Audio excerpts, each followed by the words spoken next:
घाटशिला का उपचुनाव होना है और तमाम पार्टियां अब उस उपचुनाव के लिए सक्रिय नजर आ रही हैं। इस बीच जेएमएम नेता और पूर्व मंत्री मिथिलेश ठाकुर ने प्रेस कॉन्फ्रेंस किया और उन्होंने पूर्व मुख्यमंत्री चंपई सोरेन पर गंभीर आरोप लगाया। उन्होंने कहा कि जब हेमंत सोरेन जेल में थे और चंपई सोरेन मुख्यमंत्री थे, उस वक्त वो पार्टी में रहते हुए ही पार्टी को तोड़ने की कोशिश कर रहे थे और जनता सब जानती है, घाटशिला में इसका माकूल जवाब देगी। तो अब इन सब चीजों के क्या मायने हैं और इस उपचुनाव में इस तरह के बयान किस तरह की राजनीति को आगे बढ़ाएंगे, इस पर हम चर्चा करेंगे। सहयोगी करिश्मा हमारे साथ जुड़ी हुई हैं। करिश्मा, ये बड़ा आरोप मिथिलेश ठाकुर ने लगाया है कि पार्टी में रहते हुए पार्टी तोड़ने की कोशिश उस वक्त चंपई सोरेन कर रहे थे।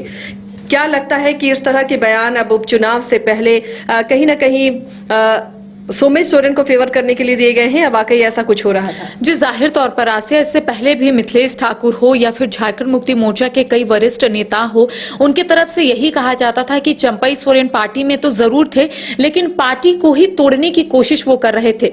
आज जिस तरीके से पूर्व मंत्री मिथिलेश ठाकुर प्रेस वार्ता करते हैं और उनका कहना था कि जब पूर्व मुख्यमंत्री चंपई सोरेन पार्टी में थे तो पार्टी के ही कुछ लोगों को तोड़ने की कोशिश कर रहे थे, जिस वजह से जनता जो है वो सब जान रही है, ऐसा उनका कहना था। चूंकि देखिए अब आसिया, अब ये आरोप प्रत्यारोप का जो सिलसिला है वो तेज हो जाएगा। वजह सिर्फ यही है कि घाटशिला में उपचुनाव होने हैं और ऐसे में सभी जो राजनीतिक दल है वो अपने अपने बात जो है वो जनता के समक्ष रखने की कोशिश भी कर रहे हैं।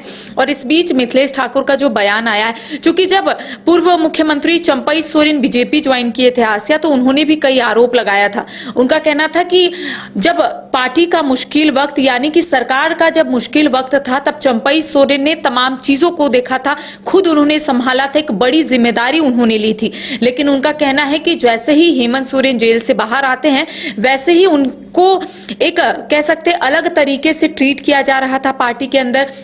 साथ ही उनका कहना था कि पार्टी के अंदर उन्हें सम्मान नहीं मिल रहा है जैसा वो चाहते थे। उनका यही कहना था कि जब संकट मंडरा रहा था सरकार पर, तब सभी लोगों ने ये कहा कि चंपई सोरेन संभाल लेंगे, लेकिन उनका कहना है कि मैंने तो संभाला, लेकिन बाद में पार्टी ने मुझे क्या दिया, बाद में मेरे ही लोगों ने मुझे क्या किया।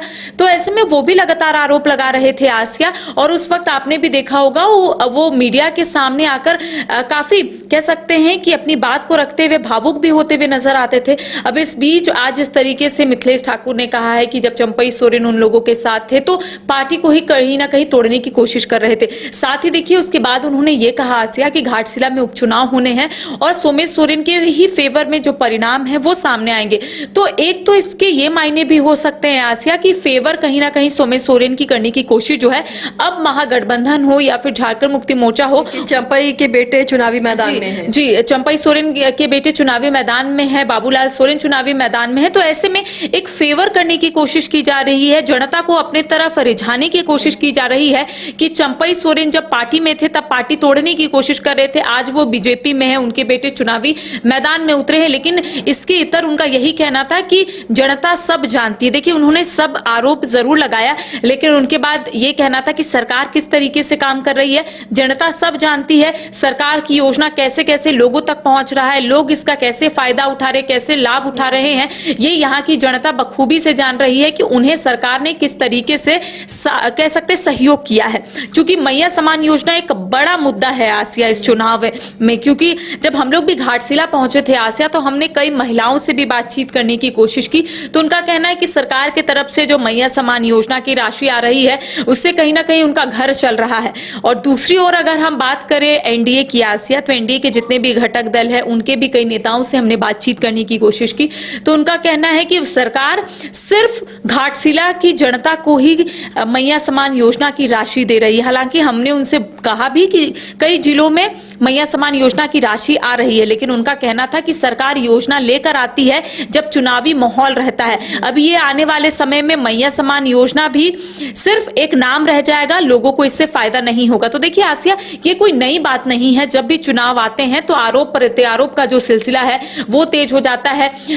पक्ष जो है अपनी बात रखता है, जो विपक्ष है वो अपनी बात रखता है, लेकिन इस बीच सभी की निगाहें टिकी हुई तो होती है आसिया कि आखिर जनता क्या चाहती है, जनता किसे अपना आशीर्वाद देना चाहती है। और आज जिस तरह से मिथिलेश ठाकुर ने आरोप लगाया, इससे हम ये जरूर कह सकते हैं कि अब पूरे तरीके से महागठबंधन जो है आसिया या फिर जेएमएम जो है वो अब सोमेश सोरेन के फेवर में ही उतर चुका है।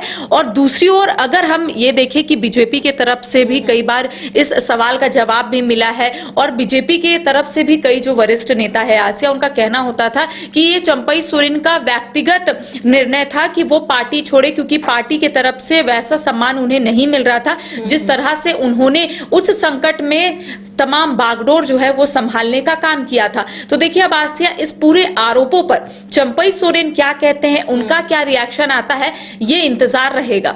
चलिए, तो चुनाव है, चुनाव में इस तरह की बयानबाजियां होती रहती हैं, लेकिन एक गंभीर आरोप पूर्व मंत्री मिथिलेश ठाकुर ने लगाया है। उन्होंने कहा चंपई सोरेन पार्टी तोड़ने की कोशिश कर रहे थे। अब इस पर चंपई सोरेन का क्या रिएक्शन आता है, उस पर हमारी नजर बनी रहेगी। आप देखते रहिए न्यूज़ 22 को।